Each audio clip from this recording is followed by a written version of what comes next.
మీ విశ్వాస యాత్రలో, మీ విశ్వాస జీవితంలో ప్రభు యొక్క పిలుపుకు లోబడి ఇక్కడ వరకు వచ్చాం. చిత్తం ప్రభువా అనే మాట ఎప్పటికీ మన నోట్లోంచి వస్తూనే ఉండాలి. చిత్తం ప్రభువా, మీరు ఏది చెప్తే చేయడానికి నేను సిద్ధంగా ఉన్నాను ప్రభువా, మీరు చెప్పండి తండ్రి, నేను చేస్తాను. ప్రభువా, మీరు ఏది చెబితే అది నేను శిరస వహిస్తాను, మీ మాటకు లోబడతాను, మీ మాటకు విధేయత చూపిస్తాను, మిమ్మల్ని ఎదిరించను, ఇష్టం వచ్చినట్టుగా వ్యవహరించను.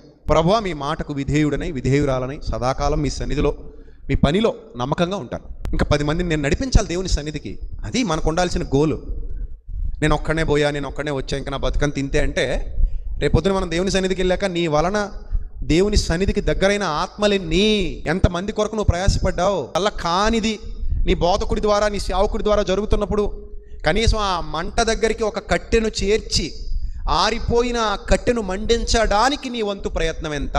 మనం మాత్రమే బలపడాలి, మనం మాత్రమే బాగుండాలని ఎప్పుడు అనుకోకూడదు. నేను బాగుండాలి, నాతో పాటు ఇతరులు కూడా బాగుండాలి. నేను రక్షణలో ఉండాలి, ఇతరులు కూడా రక్షణలోనికి నేను నడిపించాలి.